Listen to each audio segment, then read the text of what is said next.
Ladies and gentlemen, welcome to Beard of Darkness Book Reviews. I'm so excited to come tonight with only the third horror author that I've had on this channel, but this is a change that I'm making because I'm obsessed. How are you tonight, Philip Fracassi? I'm good, Matt. I'm only the third horror author you've had on The Beard third of Darkness? Wow. Yes, sir. Like I said, I was kind of telling you before, I've been into the dark fantasy and that kind of thing. Oh, okay. And now, I'm just obsessed with the feeling I never thought the written word could give me. And you've proved me wrong, you personally. And that's why I reached out to you, because I think that is an incredible trait to have, man. That to have those sort of feelings come from a page, nothing like it.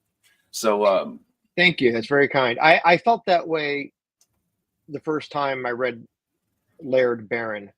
ooh, I felt that way. Laird Barron? Yeah, he was the one he was the author.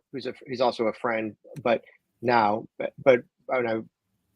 I first started, before I started writing horror, I was, it was inspired to try it because I had read Laird Barron, and I had the same thought you just said, which is I was like, I didn't know prose could do this, and I'd read Stephen King and Clive Barker, and I grew up with writing horror, but it was more specifically the prose and the way he wrote and the way his prose made, not the story necessarily, although that was part of it, but the way he wrote it and how that made me feel. That was a real eye opener for me, and it's one of the things that inspired me to write horror.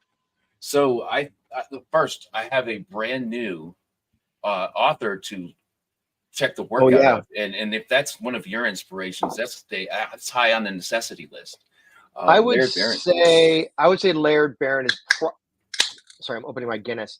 I would say Laird Barron is probably, arguably, but the greatest horror writer of our generation. Wow. That's how I would classify Laird. Yeah, and I think a lot of people would feel that way. He's not the most popular. He's not. He's not. I mean, although he had some books out with Putnam, but a lot of his books are more are more with indie publishers, or whatever. But but yeah, man, he's an amazing writer, just an amazing writer. So you drink Guinness. You drink Guinness. Do you get yours in the U.S. or do you order it from overseas? No, I just get them from the Ralphs across the street, man. Well, I would love nothing more than to order from Ireland or whatever. But they say that it's a hell of a difference, and I enjoy the Guinness that we get here in the U.S. I do. Yeah. What I usually drink is the Red's cider. I enjoy cider, but yeah, I've got my Jeff Ford glass, and you can see it's still settling. So we're gonna give it a beat. But I tell you what I don't do. I don't drink Guinness out of a bottle. If I have the option. First, you want the draft, preferably, out of a tap. Then a can does the trick because they got the thing in there, the air thing. And then the bottle I don't think has the bottles I don't like. I don't dislike them, but they're not the same experience as what you get out of a can. I didn't know that, so I'm gonna have to do some experimenting now. Well, the bottles aren't aerated, so it's just like drink. You can just drink it straight out of the bottle. It's like it's just a stout, and it's good, but it doesn't do this. It doesn't aerate, and you have to wait for it to settle and all that. And that's huge. How good is that? How good does that look? Oh, it's beautiful, dude. It's absolutely gorgeous. Have a sip of it. I just got to give it a second. I'm very patient when it comes to Guinness. I don't that's rush appreciated. From what I understand, that is what you have to do. If you're going to drink Guinness, you have to let it settle. The head lasts for a little while. But I have a introduction for you, and I hope I pay. No. I forgot we were going to talk about writing. So the best thing, my favorite thing about doing live interviews is exactly what just happened, dude. So, but I did this introduction for you, and I hope I do it justice. Okay. Okay. American writer Philip Fracassi writes horror, thriller, and some science fiction. This includes novels, screenplays, and short stories. The awards is incredible. The short story collection of the year from This Is Horror in 2017 won Behold the Void. Hmm. Charles Dexter Award from the Strange Aeons magazine in 2018. Ignotus, Ignotus, I think I'm saying that right, Yeah, I think that I don't really know, but I know you're talking about. But I think that sounds right. Yeah. for Best Foreign Story in 2019. Yeah. Finally, The Horse Thief, Best Horror Story Collection of 2021 from Tor. Uh, let's see, Nightfire, Beneath a Pale Sky. Yeah. Best Collection of the Year from Rue Morgue Magazine 2021 won that with Beneath a Yeah. Sky, and the Bram Stoker Award for Best Fiction Collection in 2021 nominated for Beneath a Pale Sky. Yeah. Nominee. I was a nominee. I didn't win it. Yeah. But yeah. I think that is so. What does that feel like, having somebody read back the accomplishments that I'm assuming at one point early in your career was a pipe dream? Because I've talked to enough authors to know the realistic side of getting started in writing. It's not a guaranteed road to success. So having what you've done, the successes that you have, how does that feel? Um, it feels good. The awards, like I'm not gonna lie, the awards are always nice. It's always nice Mhm. to be recognized. Um, and it's honestly, it's nice for your resume as a writer to be able when you're trying to sell, because writers are pretty much constantly trying to sell their their story, their books, and their stories. So it's nice to have that on in your bio, right? It doesn't hurt. Sure. I was just not my, Boys in the Valley, which I know we're going to talk about, was just nominated for a British Fantasy Award, which was I which was understand. nice. It just happened. It just happened like last week, so that was nice. That was because just nice to be recognized. Of course. And it's not. I'm not British, obviously, so it was cool. It was and so yeah, it's always good. The award thing is good. I don't categorize it as in any way as like a success. I categorize it as as recognition, primarily of my reader from my readers, and depending on how the different awards are judged, and to an extent your peers, the other writers. So it's definitely nice because you, as a writer, you spend a majority of your time getting rejected. Mm, You're rejected by readers who don't like your work. You're rejected by editors who don't buy your work. You're rejected by publishers who don't publish your work, and you're rejected by agents if you don't have an agent. And it's a lot of rejection. It's a lot of negative feedback. So it's very hard to keep your chin up when you're a writer. So oof. anytime something positive like this, like an award happens, you definitely take it. You take the win because there's not a lot of wins in publishing, in writing. So What I you hear you take is you take them when you can get them. what I hear is humility first. I like that, they're nice to have the awards and the recognition. But I also love the way that you kind of think about it. It's recognition, and it's not to necessarily fog up the brain. I don't know really how to say what I'm thinking, but I love how it just sounded really humble the way it came from you, and it's not like this huge thing to kind of make you feel. I don't know. I don't know. I just really enjoyed how humble that sounded. Well, Um, the thing is, Matt, is writing has been a lifelong dream for me, and we can get a little bit of that. Like I've been writing since I was in third grade, and I've never been a wow. professional fiction writer until less than right around 2015 was when I sold my first fiction story, and that's when I first started. It was my first horror story, first genre story. But the reality is that I've lived a lot of lives, and I've gone through a lot of, and I'm an older guy. I've gone through a lot of hardships.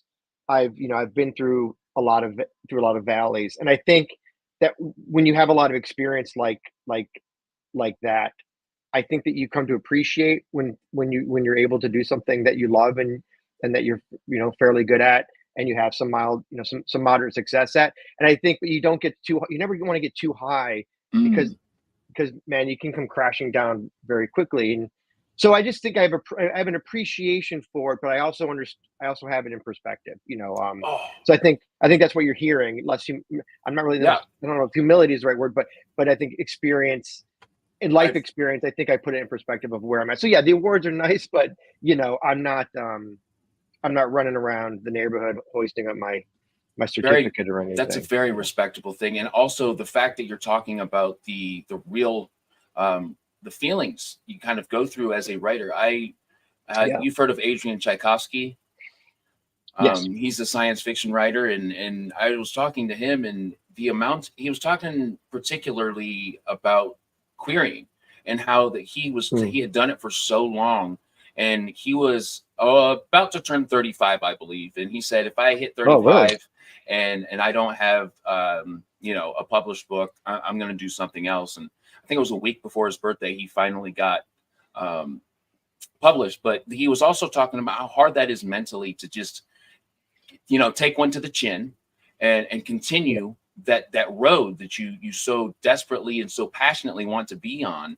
So it's absolutely something to look up to. I respect it, and it's like taking those chin shots and kind of giving it back. Yeah, and yes, and it's yeah, and I love Adrian Tchaikovsky. I actually got to meet him not that long ago, and I got him to sign a couple of books for me, which is very cool. I met him Oh, at I went to I went to FantasyCon. I went to in um where was Birmingham? I think it was in Birmingham, UK last year. So, and I got to meet him oh there. He was yeah. very nice guy. But yeah, and that's also I was lucky in that I again bringing up Laird Barron again. Like Laird was a mentor for me the first like 5 6 years I was writing, and he and I had a lot of conversations, and he was one of those guys that made sure to emphasize to me the importance of keeping a level head, because he said you're going to have highs and you're going to have lows, and if you ride that roller coaster, it's going to make you crazy. Mm, And publishing is a it's a lot of extremes. One day you're and I've been there, where one day I was like, I'm ready to give it all up because nobody's buying anything I'm writing, and then cut to a couple months later, I'm making 2 book deal with a big five, and it's like, and now everything's great again. But to ride that high and to forget how much work it took for me to get there would be a mistake. So oh, I think Laird had a great line which I've never forgotten, which was the greatest virtue of any successful writer is perseverance. oh yes, that's And that's nice. something that I've taken to heart, because I think you have to be, to your point, you said it exactly. You got to take it on the chin. You got to get knocked. You're going to get knocked down. Nobody's going to do this job and not get knocked down. And you just got to claw your way back up, man. And you got to There, keep going. And then eventually, hopefully, good things happen. there's so many authors that watch, a lot of self-pub authors and some published authors that watch my channel, and I can just imagine. Well, I know how it feels to hear that as an aspiring writer myself, but just to kind of know that everybody is in the same boat. Where it's kind of all starts the same, and we all go through the same journeys. Wherever they end up, they might not be the same, but to cover those hard times, I think is important because there's realistic parts of this journey. So Yeah. sharing that, I appreciate it, man. Um, so I like how you touched on Laird Baird, because one of the first questions I always really ask is where and when did you find yourself loving literature? Where did you find that passion at, and how were you young? Uh, yeah. Young. I think I was reading very young, and Wow. I started reading. Primarily, I was reading a lot of like fantasy when I was, you know, um, 8, 9, 10, in that range, and a lot like the Chronicles of Prydian and Chronicles of Narnia and all that stuff. So I really got into those books. And then I started reading a lot of science fiction, and yeah, and I kind of went through phases, and I think as I got older, I just kept, I got, I had phases where I was reading mystery. I had phases where I was reading a lot of horror, and then when I got a little older, I started reading, kind of going back, and I didn't go to college, so I didn't have that curriculum of like Sure. you had to read this or that. So I think I just naturally progressed as a reader, and I think when I was in my 30s, I started attacking all the classics, and then I got really into poetry. And, I'm kind Ooh, of all over the place. But yeah, and I always tell writers, because you mentioned this, you would like to hear. I always tell writers to find a couple poets that you love and read everything they write, because you can learn so much about language from reading poetry. There's a Frank Stafford is a guy I would recommend. Charles Yao is a guy I would recommend. There's some. You can you can really learn how to make words physical, visceral, and like he'd boulder. He's got knuckles like boulders, and shit like that. Like it's just like little ways to kind of like give your prose, a little more heft, and ooh. and you don't need to overwrite something to make a point. It can be a very clean sentence, but if you just pick the right words, you can emphasize a lot of things. And a lot of times when people read my work, one of the recurring notes of feedback that I often get is that, like, it just felt dark. It felt like something was gonna, like, it felt very, dark and and scary, even though nothing scary was actually happening. Yes. And that is something that I actually work on, you know, very hard. It's something that I've honed and developed as a writer, so it is something that you do purposefully. And Laird is a great example. If anybody out there wants to read somebody who, it could be reading his grocery list, and you'll be like terrified. Go out and read some Laird Barron. I recommend starting with his short fiction, like Occultation or Mago Sequence, The Beautiful Thing That Awaits Us All. Those are all books that he wrote early on, and then he wrote some crime novels and stuff like that, which are great. It's all great, but that stuff is the way to introduce yourself to him. But Uh, yeah, taking all of those different genres too, as a young man, it's like it kind of expands your knowledge in all different areas as far as genre. So I think it helps. And of course, this is me as just a reader, but in my mind, it would help a writer become more of who they want to be as an individual, just having those tools in the bag. yeah, I love that. yeah, and it's, yeah, it's I mean, I'm one of those guys. I'm not a, look. I'm not a writer who tells other writers.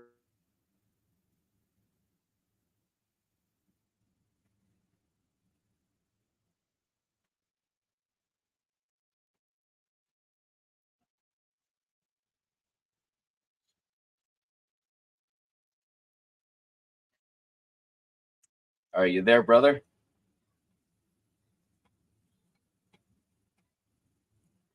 Give us 1 second, folks. See if I can send him a message. Time to back out and come back in.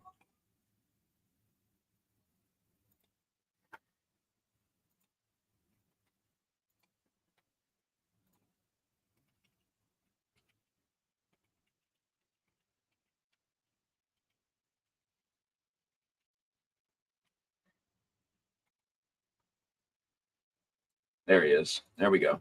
There's my man. Now there's two of me, which is kind of creepy.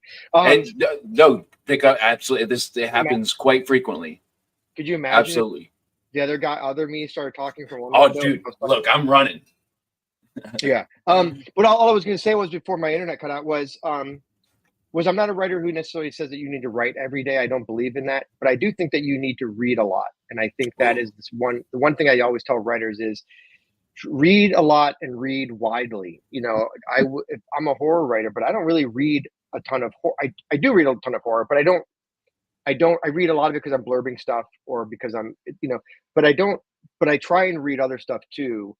And that, to your point, that informs the things that the things that I write, and it broadens my ability to write oh, certain characters, or get into certain other themes, or like my next novel, which I'm sure we'll talk about, is science mm, fiction. It's yeah. not even really horror. So yeah, so I always say, read, and I think, and I think you absorb a lot about writing from reading great Hey, fiction and I nonfiction. I can totally see that because, characters in mystery novels or suspense novels act a little different than you would say a sci-fi novel, but using some of those aspects to incorporate, and I think that's absolutely incredible when people Well, can do that. and the other thing you can pay attention to when you're reading different genres is and I find this fascinating as a writer, is I study pacing.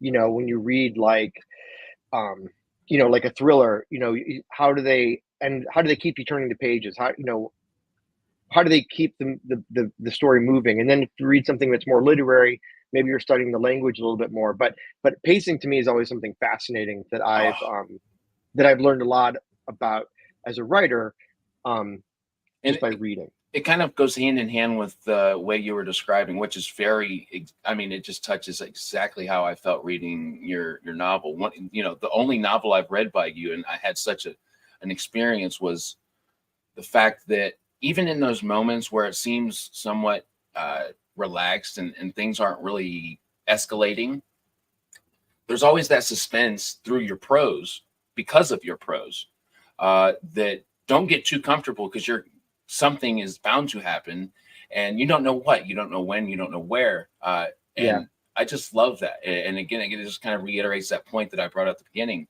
Through the written word, I'm so happy that I found this. I was telling my wife last night, I was like, I know that I was 29 years late, picking up a book, and I never read in high school, but I'm doing it. Like, Yeah.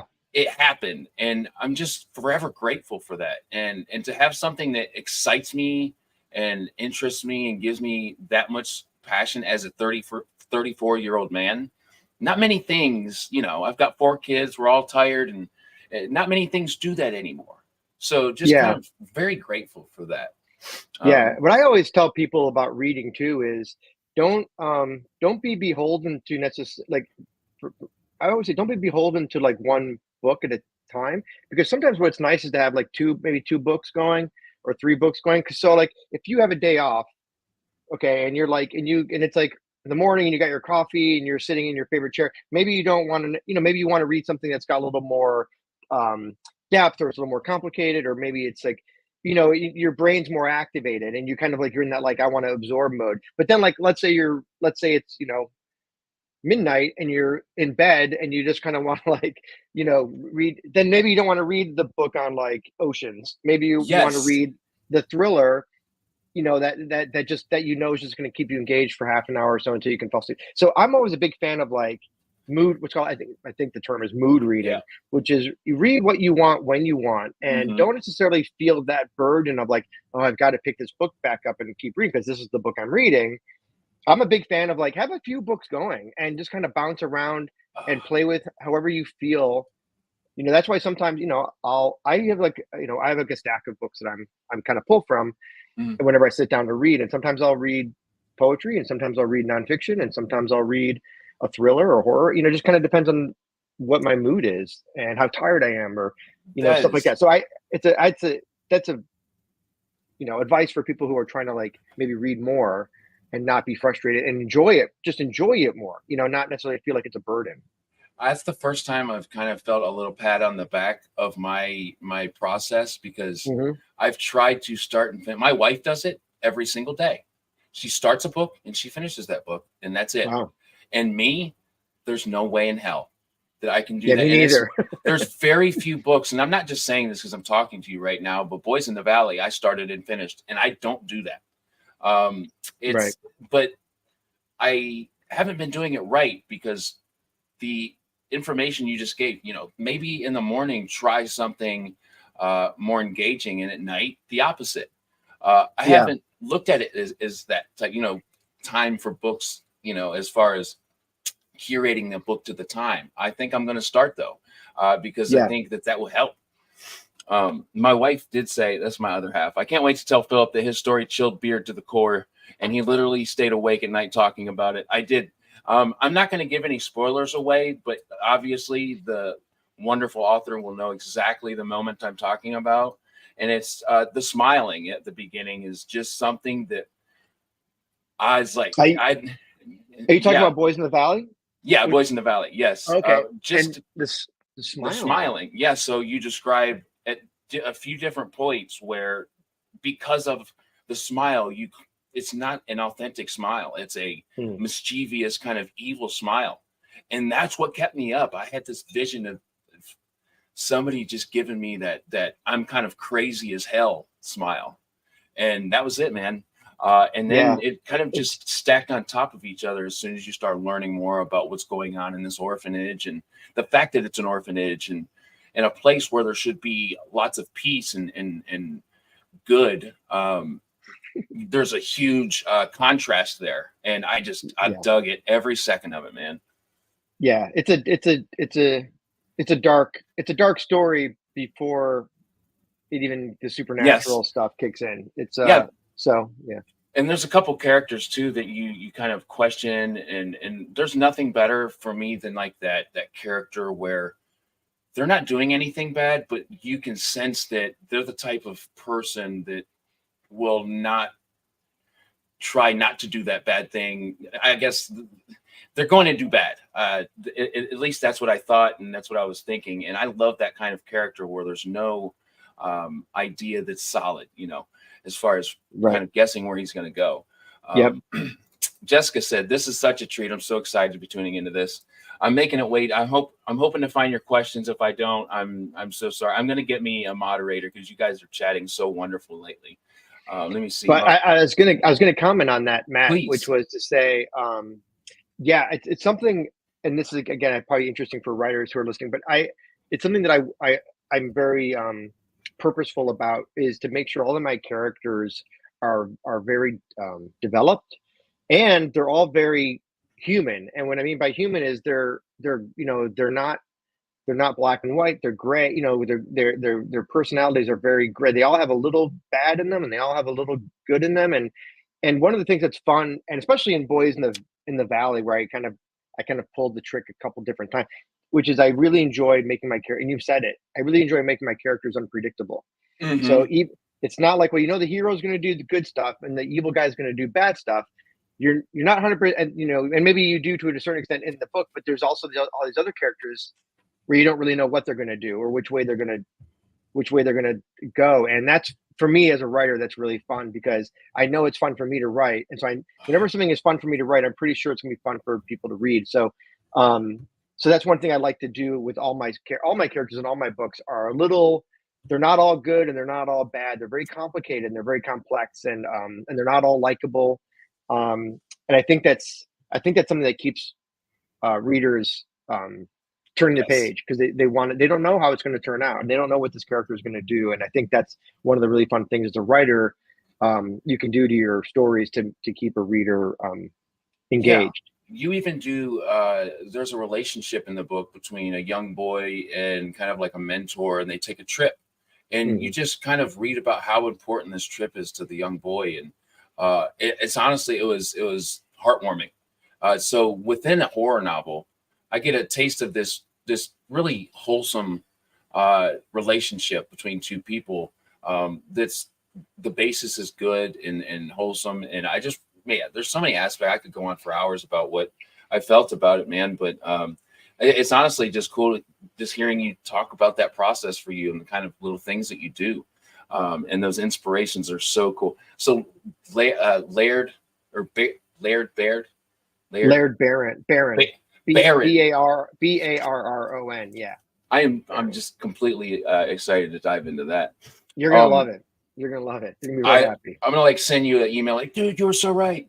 Please do, yeah. So what helped? Well, one second here. I just asked you that question. I had a brain fart. So what does your publishing journey look like as far as when you got serious about wanting to be a writer full time? From that point on, did you query for a long time? Did you ever try to self-publish? What does it look like for you? So I was writing for, my whole life. I've been writing on it, pretty steadily. I wrote before I started writing horror in 2015, I'd written probably 100 short stories. I'd written 3 novels, none of which got published. I queried agents. I tried, all that stuff, and I never sold anything. Couldn't get an agent, couldn't sell anything. And then, so around 2010, I started I started writing screenplays Hmm. professionally, and I wrote a bunch of movies for Disney, That's so cool, dude. little kid movies, movies for little kids, talking dogs and stuff like that. And then I wrote like a thriller for Lifetime, and I wrote all these other scripts, and I had all the meetings and everything else. And then uh and I guess around 2015, I kind of hit a wall with the screenwriting, and I just had this weird epiphany where I was like, because I was writing literary fiction, meaning non-genre fiction, and but my screenplays were like horror and sci-fi, and so I just kind of had this weird moment where I was like, why aren't I not writing horror and sci-fi stories? And so I was like, I'm going to try that. So the first story I wrote was a story called Mother, and I wrote the story and I sold it. Like, I sent it to one publisher, and he bought it within like 24 hours, and that was Wow. and that was my first published story, and that was with the Dunham's Manor Press. And then I sold that same press my next story, which was called Alter. Mm, And Alter, which is the movie that's currently filming in Canada, that's being dude. made by A24. So that was really, technically, it was my third story, but it was my second published story. So, because I wrote another one in between there.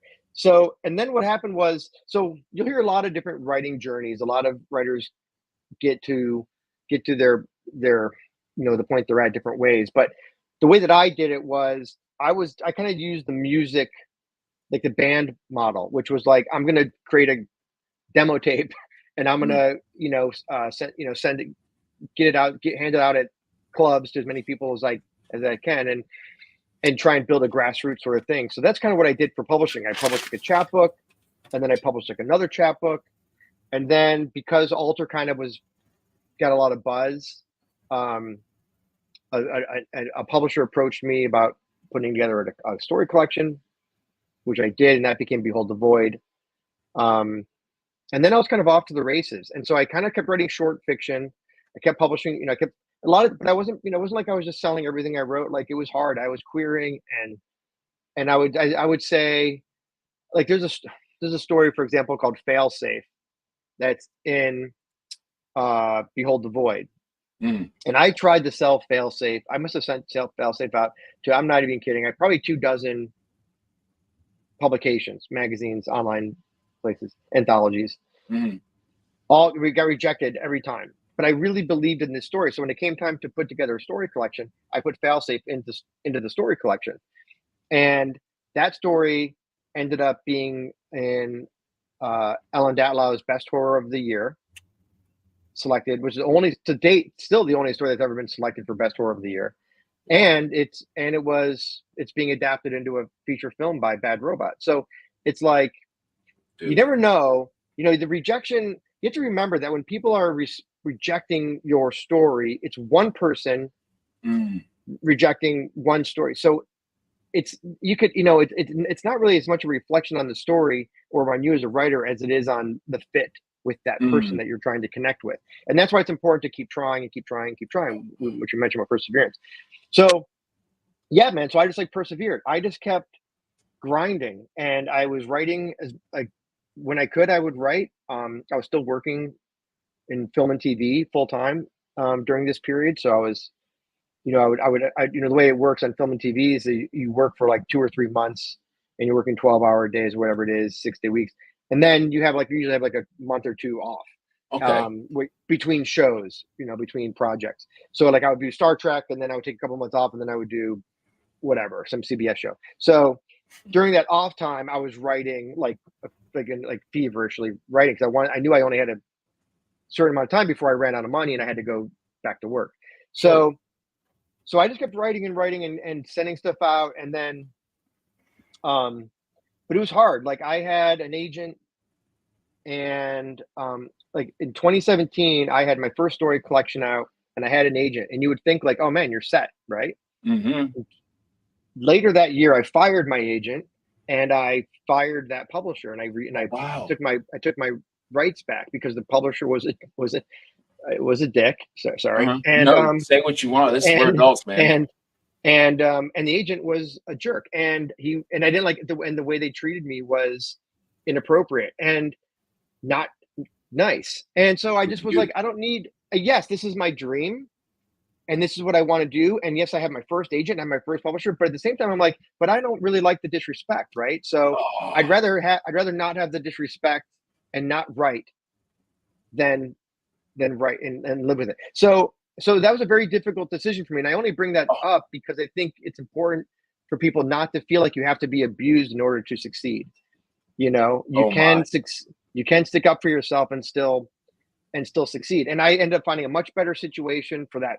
I did a reissue of that story collection with Lethe Press, who has now published 4 different books of mine. All my story collections are with Lethe. They've also Wow. published a novella, and then I think That's it was. Oh, so I'll tell you what happened was, so I started writing novels, and I had another agent, fired her, got a third agent, and I think that one we were a good fit. She's been my agent for like 5 years now, and I started writing novels because my second agent told me, she said, look, you can keep writing short fiction and have a wonderful hobby that you enjoy, or you can start writing novels and try and make a career out of this. And because it's just, the money is just night and day. And so I started writing novels, genre novels, and couldn't sell them to save my life. My agent couldn't sell them to save her life, and had a really rough stretch. And then I got lucky. You know, there's really no other way to put it. I got lucky in that I sold a book to Earthling Press and Boys in the Valley. And Earthling's like a boutique, deluxe publisher. So they did like 250 copies. Okay. And then some reviewer read that book, Mother Horror, is her name. She tweeted about the book and how much she liked it. Stephen King saw her tweet, retweeted it, and next thing you know, my agent's calling saying, let's try and sell this book. And so we'd actually been shopping a couple other books since then. So that was how I was able to leverage that moment, and I was able to go and offer that book to Tor, and they had to like the book, which they did. And that was how I got my first, book deal. And so it was really luck, but it was luck via perseverance, via like just getting my work out there. Like, I know, like I had to make a decision with that. Like when I wrote Boys in the Valley, I was like, I feel like this is a really good novel. I feel like people will like this book. I feel like this is a very saleable book. Yes. And my agent was like, it's children on children violence. It's going to be a hard sell. And so she was kind of like, I don't think we can shop it. And so, but because I had put out so much short fiction, Paul Miller at Earthling reached out to me and said, hey, do you have any novels? I'd love to work with you. And I said, well, I got this novel, Boys in the Valley, that apparently is unsellable. And he was like, can I read it? And I said, yes. And he bought it. And so that triggered the domino effect of, he put out this limited edition of 250 copies. It got a review. The review got seen by Stephen King. And that, that all got kind of built on the momentum of getting that first book deal. So, but like I said about earlier about peaks and valleys, but like the book could have flopped, you know what I mean? And the sales could have been dismal. And not that the sales were outstanding, but they were decent, and the reviews were decent. And so it allowed me to keep, I found another book deal with Orbit, who's putting out my science fiction book. So I just kept writing and writing and writing. And then I started leveraging the Boys in the Valley, popularity into another book deal. So it's really, but all this stuff is just like, it's organic, and it's, but the root of it all, the base of it all is hard work and putting words on paper and getting your stuff out there, however you can do it. And then hoping that you get lucky, hoping that the right person sees your story or reads your story. And that's the way I've done it. That's how I've gotten to where I'm. And I do think it's 75%, I won't do the percentage, but it's inspiration. It's inspiration, it's perspiration, and it's luck. So I think but yeah, you just got to put your But that luck nose to the wouldn't be there grindstone. without perseverance. I absolutely dig that, man. So I think this Yeah, may be. you got to make the donuts. You gotta make the donuts, dude. That's it. I love that.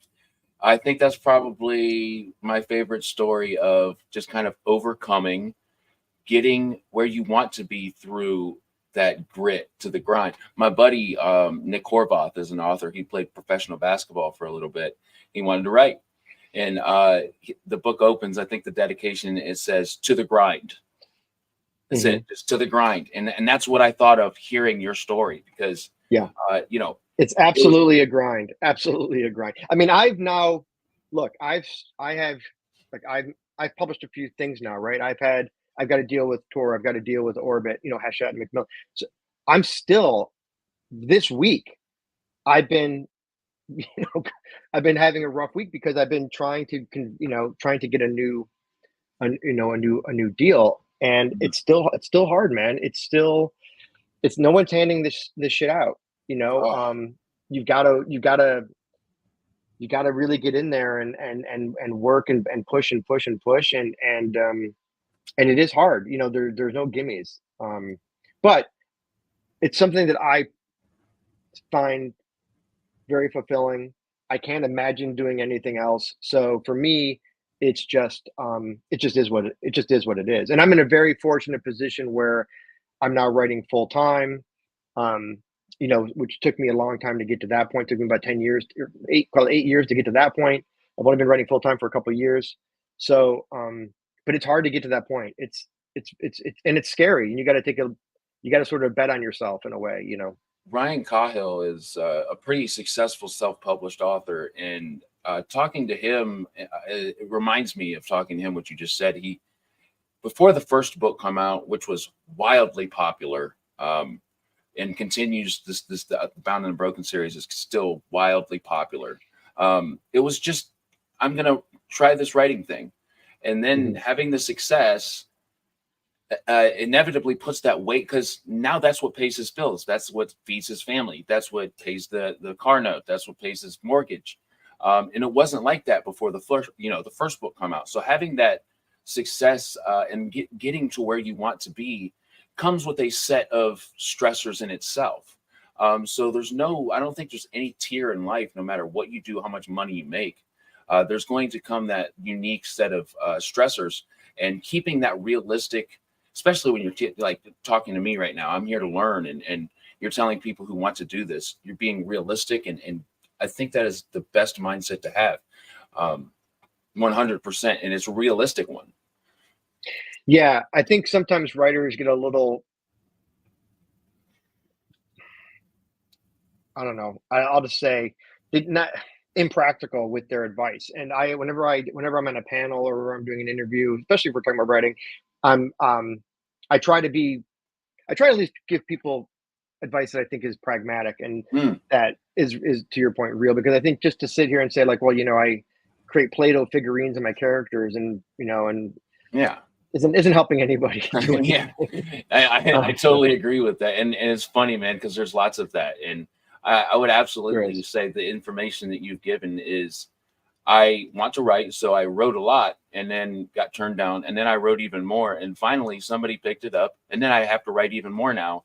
It's never easy, but it's what I love. That sounds the Yeah, most realistic thing ever. yeah, and I didn't, like I said, I didn't go to school for writing. I don't have like an MFA or whatever.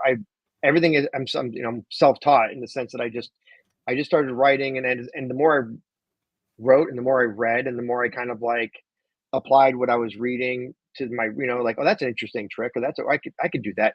The more and if you do that, multiply that by 1,000, all of a sudden you're learning a lot of different little Mhm. tricks and a lot of different ways to do stuff. And but yeah, the more I wrote, the better I got. And my first genre novel, was very, very difficult for me. And I had to learn about outlining, and I had to learn the best method for me to write a novel. What was the best? And I'm lucky in the sense that I don't know if lucky is the right word, but because I'd been a screenwriter, I'd studied story and I'd studied structure, because you have to be technically, you're in a it's very narrow technically what you can and can't do with a screenplay. And so you learn a lot about story structure and about how to tell a story. And I think that helped me with the novel writing. But I've written 10 novels now. And and definitely getting easier as I go. Like writing a novel now is because I've done it, it's Yeah, experience. And you're like, I know how to do it. I know how to set it up. I know how to kind of get myself in the right place. you've honed it Just in. Yeah, and it's still hard. Like the beginning, starting a novel is always terrifying, Mhm. and you really have to kind of get through those first 20 pages to kind before you start feeling it a little bit, right? Getting a little bit of a groove, understanding what you're writing, understanding the characters. So it's always hard, but you can always go back and fix that shit. So I'm always like, just go, and let's just keep going, and I'll fix it. I'll fix it in post. You know what I mean? I'll fix it That's later. other Um, than write the book that you want to read. That's my second most told piece of advice yeah. is what I was doing when I first started, trying to write. It's like I would be a stickler of every little grammar error, all this. You'll never finish a book if you do that. No, don't worry about that stuff.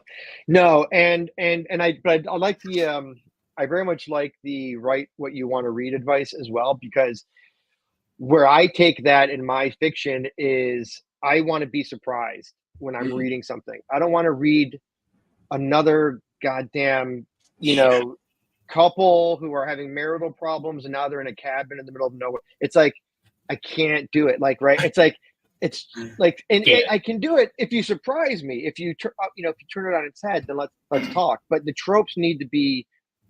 You can't just go down the middle with a trope. And so when I'm writing, and this is another writer trick that I will share, is sometimes when I feel like as a writer, I'll get the feeling like this is getting a little tedious or this is getting a little predictable, and I know where I'm going, and I'm like, I'm not sure I like where I'm going because I feel like the reader's going to know where I'm going. And sometimes that's a point in my writing I'll stop and I'll kind of like take a minute and I'll be like, what if I did A, B? What if I did A or B or C? What if I did something completely bonkers and just totally surprise? And that's fun for me as a writer because now I'm engaged again, right? And as a reader, you're like, holy shit, like I did not see that coming. And now this is a whole, so that's a good thing as well that I would That tell intuition. new writers is just, yeah, when if you feel yourself getting like, and not negatively, don't get down on yourselves, but if you feel like, I'm not feeling this, go, go outside the box, have the giant spider come into the closet, have a meteor hit the house, have your hero die, do something unexpected, and you'll find yourself getting excited about writing more of that story. And when the reader reads it, they'll get that same vibe of excitement because it'll come through the pages from when you wrote it. You're dropping bombs, man. Anybody who watches my show, I call this those nuggets of gold. I always say that. The people are probably sick of me saying that, but that's what I like to call these. And you've It's just the already, Guinness talking. hey, you know what? That's okay. I think that so many wonderful things, man. Like do something unexpected. Yeah. That's like that's your quote. I'm putting it. It's not officially. It's you. Um, a Leanne Adams, who I think, looking at the picture, is somebody I went to high school with. So how's it going? It's so cool to see you here. A question for the end. Well, I guess I didn't see that part, but we'll just ask it anyway. Philip, how developed do you think your minor characters should be? I understand developing major characters, but how do you feel about minor characters and their roles? Yeah, it's a good question. So it kind of depends a little bit on your story. So Boys in the Valley is a great example of a story with a lot of characters. There's like 32 characters in Boys in the Valley, and they're all kind of important, right? But there's definitely tiers.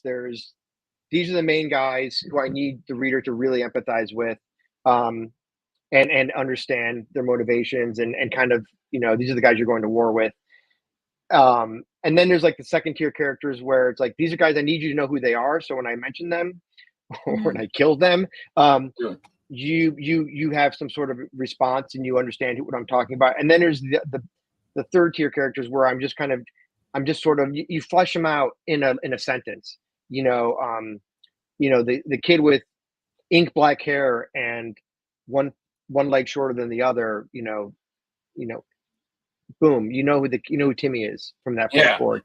Um, Jimmy, James has got a stutter. But then when you get into the, and that's a screenwriting trick too. And then when you're talking about your main characters, you've got to really get into the way they think, their philosophy, their psychology, their emotional range, and all that kind of stuff, their motivation. So you really got to explore more of that. But with the minor characters, you can get away probably with like some physical characteristics.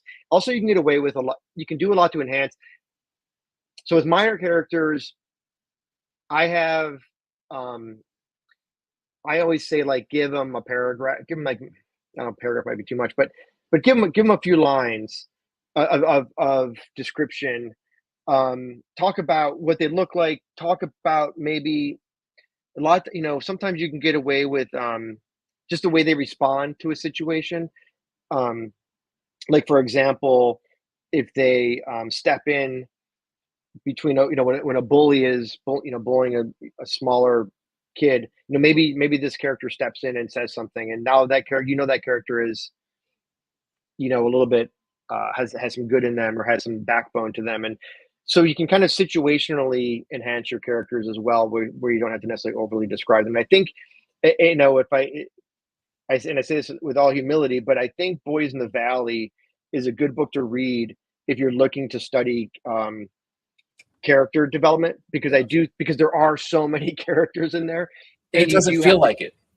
Right, but you kind of, you always know who everybody is, right? And I think that took a lot of effort on my part. But I think if you are looking for a book, maybe where you kind of want to read it and see how I did it, I think that would be a good book to read, because I said I kind of develop all those characters in different ways. Just like, and in I wrote a book called A Child Alone with Strangers, and where this boy is kidnapped and he's taken to a remote farmhouse in the middle of the woods, and there's like 5 criminals there who have kidnapped him, kidnappers. And I had to really differentiate those guys, those criminals. Like, I really wanted them to have very unique characterizations and very unique personalities, because I knew that I was going to have them playing off of each other for the next 500 pages or whatever it is. So it's a long book. So that was another situation where they were kind of minor characters.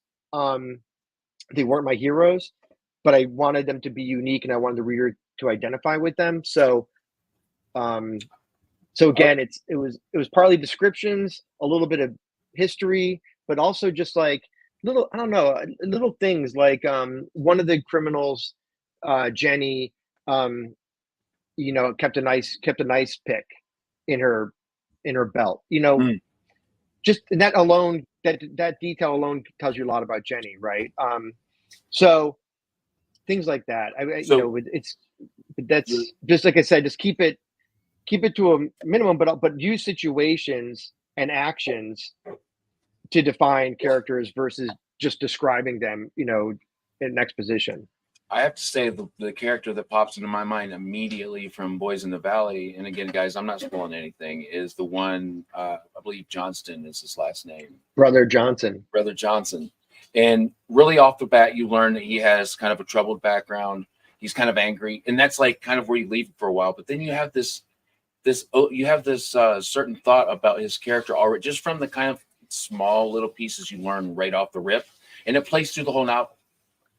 Yeah. So Brother Johnson, and this is not a spoiler, but it might help Leanne, who was curious about this, is he's a great example, because I think when you meet Brother Johnson, you're thinking, I know this guy. Mm-hmm. I know this character. I know this. He's an archetype that I got it.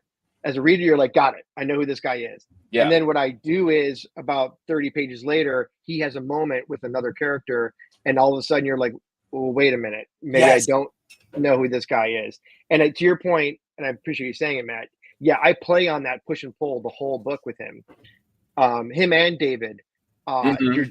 You're definitely never sure what those guys are going to do, right? And that's another way to give your characters more substance and make them more interesting, is to make what they do unexpected. But also, you have to earn that. Like, it can't just be random and out of character. It has to be within their character. But but you can make them do, put them in a position where the reader may not know which way they're going to go.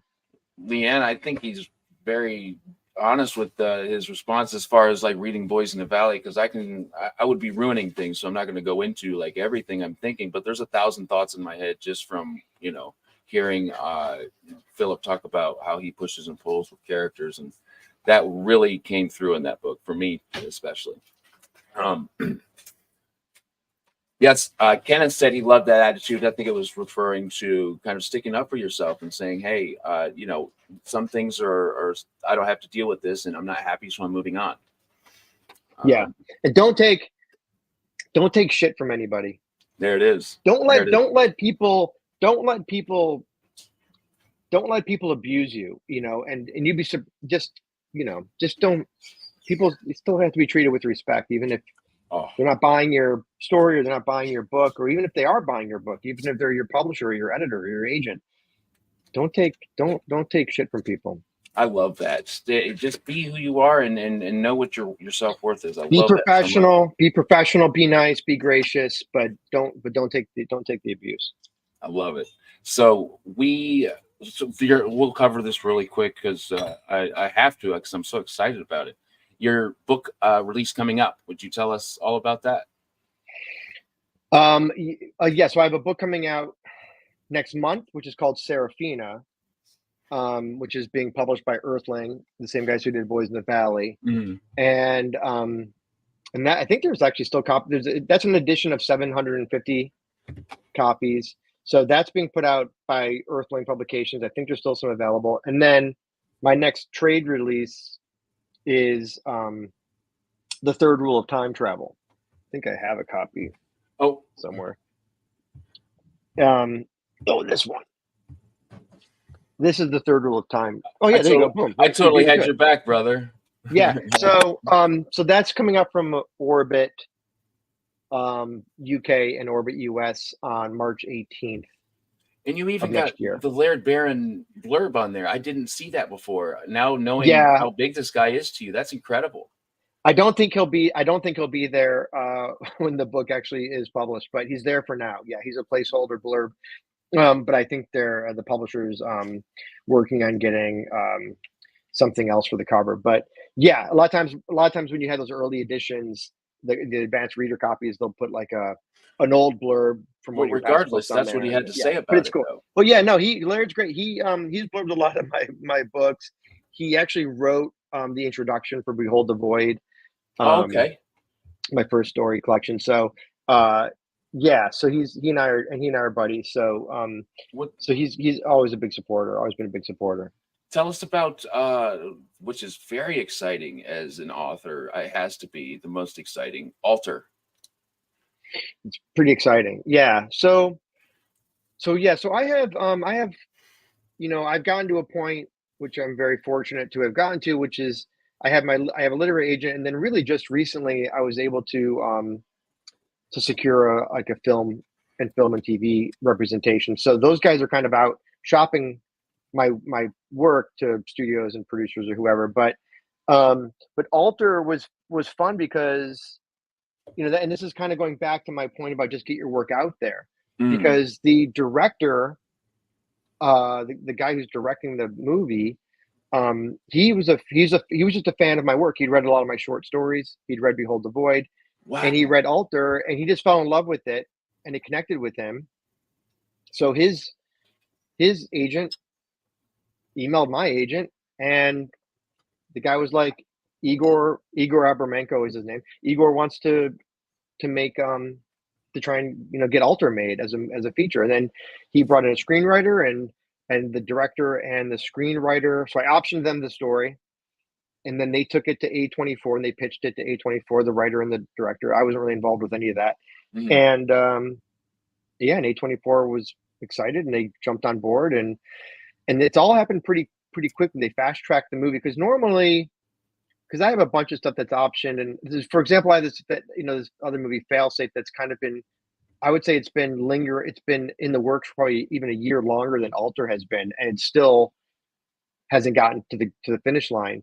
And so most projects don't. So when you're a writer, this is a good writing advice. Yes. Always make sure you get paid if somebody approaches you about wanting to adapt one of your stories or your books, you want them to option the story and to give you money to option that story, which means they own the rights to it for like a year or 18 months. And you make maybe maybe you make a few grand or whatever it is.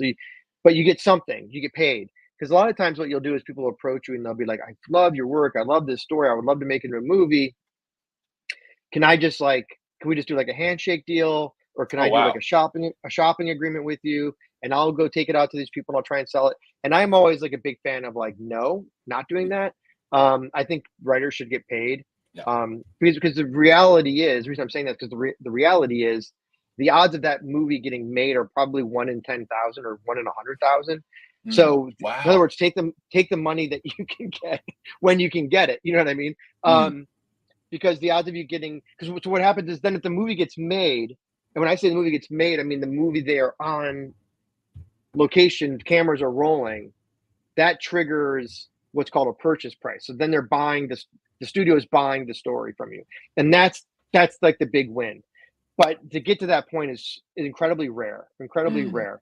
So you want to try and get that option money if you can, How, and then at least you're getting paid something for them, for the right to go try and shop your story. how long was it from the time that they optioned it and bought the kind of the rights for however long they did until the time where they said, okay, this is a go? Well, yeah. So with Alter, it was fast. I would say it was about a year. Okay.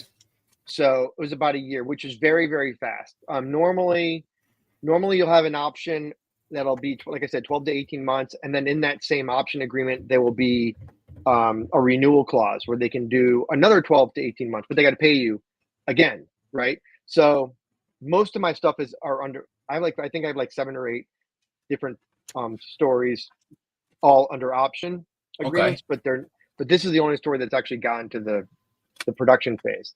But normally I would say if you option something, but you're probably if it gets to that point where it gets made, you're probably looking at 2 to 3 years. Yeah, It's wonderful to know and because a lot can happen during those 2 to 3 years. Like a lot of things can go wrong. Look at Paul Tremblay. His experience with if you go back and look at Paul articles for Head Full of Ghosts, which is Paul Tremblay's arguably most famous book. And that book was optioned, I think, back in 2015 by like Robert Downey Jr. and there was a director attached and all that stuff. And then nothing happened. But there was a big announcement made. And then like a year later, it was like somebody else there's another article with another director. And then a year later, there was another director attached, another actress.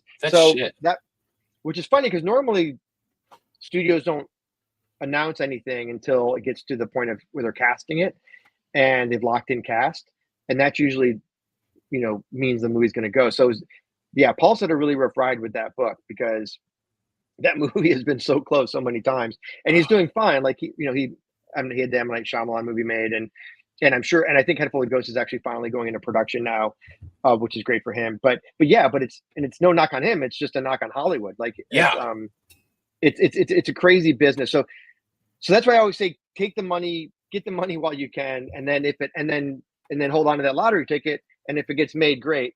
But that's why I'm not a big fan of just letting people shop your work and not compensate you for that, because they're out there representing your work, and I think they should pay you for that. That's so. Thank you for sharing that, because I feel like that has got to be one of the most. I've talked to a couple authors, self-pub authors who've gotten optioned, and they're really excited. I get it. Like the odds are a realistic part of this, like you kind of shared. I didn't realize that they were so slim. But gaining that information is only better because you want to have a realistic expectation. And also, I really love what you said. It's like shaking your hand and just kind of promising me something isn't the way that business works. Let's get it down in paper. And I wrote this. It took me time, effort, and cost me money all this time. And I'd like to get paid for it. So let's figure out, if we can, something for the option deal. I love that you're sharing that. And it can be problematic to do it that way, but I think it's the right way to do it. And what I mean by problematic is if you like, let's say somebody's like, great, I want to option the story. Here's a 10-page option agreement. You got to have your lawyer, you got to have a lawyer look at it. You can't just sign it because they're asking for stuff that I guarantee you do not want to give up. And, and the numbers can be negotiated and all that sort of stuff. The problem is that the lawyers cost money. And, like I had an option agreement. This is I don't know, like 3 or 4 years ago before I had right now I have a nice setup where I have a lawyer and I have an agency and all that good stuff, which is, takes a while to get to that point, but I didn't have a lawyer and a few years ago, and I got an option agreement, and I think it was like $2,500 or something, and I had to hire a lawyer to look at the option agreement and to negotiate that agreement to make sure that my content, was my story was protected, and the lawyer ended up costing me $3,000, so I lost money optioning that story, but for me, it was justified because I would rather be out $500, have an opportunity for the story to be adapted, and also be protecting my creative kind of an investment. output. So yeah, so it can be tricky. It's not a fun position to be in. So, and a lot of times you can find, like you mentioned, a couple indie writers with stuff options. A lot of times you can find more seasoned writers who will look at a contract for you, and give you feedback or give you advice about it, and that and you want to pay all that money. So That's it's all about what you're comfortable with. Yeah, so it's a whole another side of the business. Wow. Well, thank you for dropping some of that, because I think that's some very wonderful information to have. I mean, if this comes along, you have at least a little bit of knowledge about what to do about it. So that A24 picking it up, that is very exciting, man. I'm so happy for you. The hard work and perseverance that's the equation. Your hard work and perseverance equals that, and these wonderful things that are happening, man. The wonderful Mahir popped in. I wanted to throw this up because he's such a nice guy, and I'm so glad he popped in. Going to have to watch this one later. Just wanted to say thank you to Matt for conducting wonderful interviews with such amazing writers. There's a compliment for both of us in there, brother. Nice. So we've talked about what's coming out soon. We've talked about the A24. Let's see. There's a couple things. What are you currently reading anything, or do you? I've heard of people who don't really read as they're writing. Are you one of those? No, I read as I'm writing. I love that. Yeah, I just finished a novel a few months ago, and since then I've been doing I've been focusing on writing stories for my Patreon, and I was writing stories for this like a kind of work for hire kind of thing, but yeah, so I think I'm about to start. I have to write another story, and then I have to write a novella, and then I really want to get into the next novel. So I got a few things I've got that I've sold that I have to now write down. But yeah, I think right now I'm reading The Passage by Justin Cronin. Yeah, and I've read it before. I read it when it first came out, but it's been a minute. So I wanted to reread. What happened was I read The Ferryman by Cronin earlier this year, and I really loved it. So I was like, I want to go back and reread those vampire novels. I've been enjoying reading that, and I'm going to try and read through the whole trilogy. I just finished Never Let Me Go by Kazuo Ishiguro.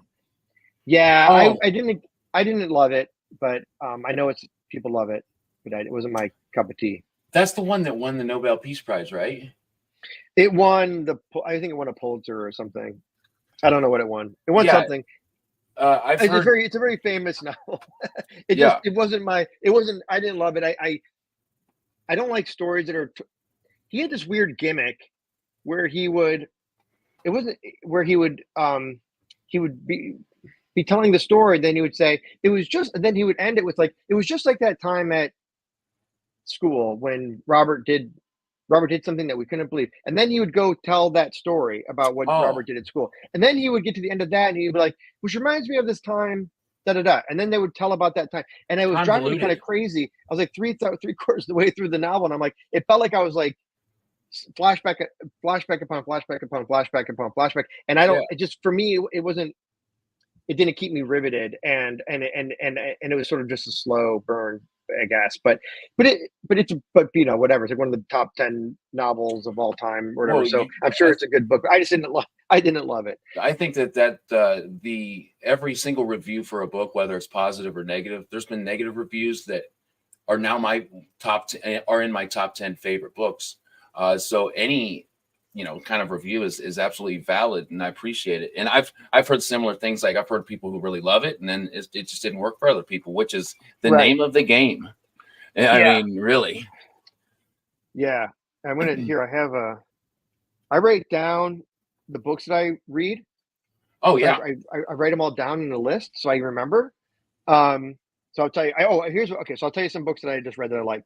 I just read Presumed Innocent, which was that Apple show Mhm. that just came out with Jake Gyllenhaal. So I went back and read the original novel, and it's really good. Like it's more than a thriller. It's actually really well written, and I really enjoyed it. So I would recommend if you want a good legal thriller, read Presumed Innocent.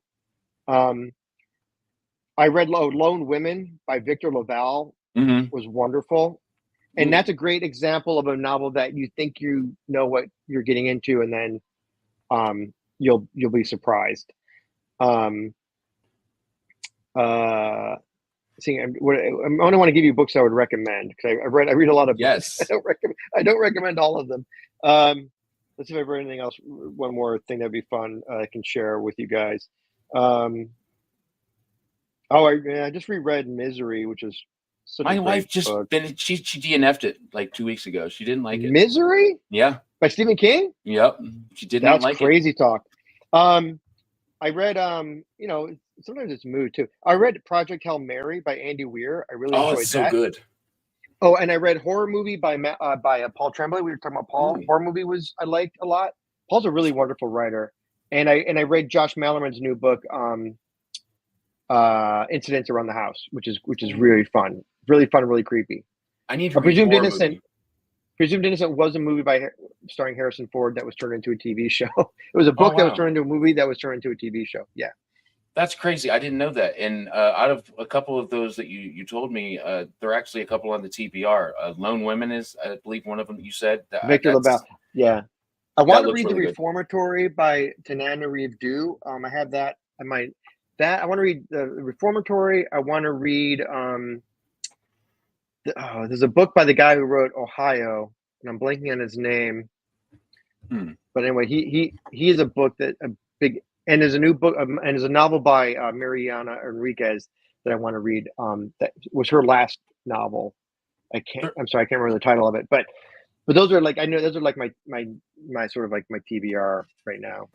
There's a guy that is a horror writer that I just was recommended. Gabino Iglesias.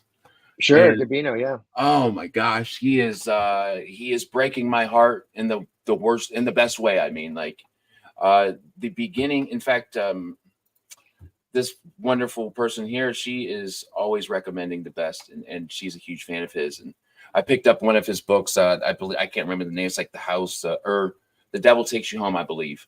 And Yeah. with having kids, the beginning of that book's a little difficult to get through. But any book that makes me feel for a reason, it's not just for shock value, is 100% worth the read. And I'm loving it so far. People like his work, man. People like his work for sure. The other book I was trying to think of it's called The Deluge, Deluge, and it's written by a guy named Stephen Markley, and that's on my TBR, so I can't vouch for it, but I've heard amazing things. Incredible. And Mariana Enriquez, the book, I'm just looking it up. I'm not going to pretend that I'm not looking it up. It's called Our Share of Night. Ooh, Our Share of Night. Our Share of Night, yeah. Which those are my next 3 books probably be The Reformatory by Tananarive Due, Our Share of Night, and The Deluge. Those are the 3 I'm trying to get to. So sooner than later. My absolute direct next horror read, which will probably start next week, is Gothic by none other than you. A lady that I talk with on TikTok is just she won't stop talking about how wonderful it is. And it was about the same time I had finished Boys in the Valley. So it was just meant to be. And she just absolutely talks it so wonderful. It's a very different book than Boys in the Valley, so be prepared. I'm excited. Well, all my books kind of have different tones. I write them a little differently based on the story I'm writing. So that one's written that one's a little more wild. It's a little darker. It's a little crazier. A little more batshit than Boys. I'm down, and I also love that. By the way, I think what you mean by batshit is kind of that mania feeling, or you kind of read people who are kind of anxious, and I really dig that, man. If it's written, well, I'm sure it's going to be wonderful, but I really dig that. I think we've gotten to the point now where we've talked about the wonderful things that you're doing and the wonderful things that I wanted to kind of bring up and pick your brain about. So I just want to say I am absolutely so thankful for you letting me borrow you for an hour and 20 minutes almost. Yeah, man. Happy to be here. It's fun. I always like talking about writing and books. So, it's never work for me. Yeah. So I'm always on board. Yeah. It was very, very fun. And it is my passion. Well, it's like the most obvious thing. But I also want to say that the pieces of those intimate processes that you go through, whether it's being denied or, going through querying for such a long time. And I just want to say I'm thankful for that as well, because I'm going to replay this interview quite a few times and take notes because that was wonderful information. And for you guys that are here live that are just always so wonderful, keep the conversation going, dropping so many wonderful questions. Thank you so much. And those of you that will watch the replay, it'll be just as equally as fun. So thank you as well. I do have to say, please go, Matt. go ahead. I wanted to interject one thing because I'm telling you because I think you'd be interested, and I'm also going to tell people. I don't know if you're aware of this. I did a limited podcast series called The Dark Word. So it's called The Dark Word. I think it's 24 episodes, and every episode I have a different writer, and all we do is talk about writing, and the business of writing, the creative side of writing, the marketing side of writing. So each episode I kind of have a different like topic, but I've had everyone from like Joe Lansdale and Josh Mallerman and Tremblay and Laird Barron's there and S.A. Cosby and oh wow, there's a lot of great writers and we just talk. Each episode's like 30 minutes. Yeah, we talk about the business of writing and the profession of writing. So you might find that really educational as well. Is it under your name on YouTube's like your name Philip Fracassi? It's like on Spotify. Yeah, it's on like Spotify and Apple Podcast, anywhere where podcasts are available. Yeah, it's called just search for The Dark Word. And yeah, it's The Dark Word, hosted by Philip Fracassi. Yeah. Gotcha. All right. Excellent. Well, so that's what I was kind of asking. Make sure. So The Dark Work is what I'll type into like the search. Yeah. Excellent. Yeah, and it's on all platforms. It was produced by a company called Audio Hopper, I think is the name of the company. So they hired me to do it. And I did 24, and then I was like, I'm done. I can't do it anymore. I got too much to do. It takes up time. It does. Guys, as you know, yeah. So all of the links that I could possibly find, and I think I got them all for Philip Fracassi are below in the description. I will add The Dark Work right after this, so that's there as well. So it's all easy to find. Dark Word, like WORD. Oh, word. Yeah, sorry. Dark Word. Yeah. No, it's okay. So you can't find it. So yeah, exactly. So I have that at the bottom as well in the description. You guys go check out. I think you have a wonderful Patreon. That's where I got a lot of the topics I wanted to talk about tonight. So guys, go check that out as well. Tomorrow I am chatting with. I have a terrible brain and I can't remember, so I'll post it as soon as we're done here. I'll look at my calendar. Until then, I always have to say the YouTube stuff. Like, share, subscribe helps me, helps the authors I'm speaking with get their work out there and knowledge that people are looking for. So all of that wonderful YouTube stuff. And we will see you tomorrow at 8:30 p.m. with whoever I post on X. Thanks again, Philip, so much. Yeah, man. Thanks. Bye-bye, guys.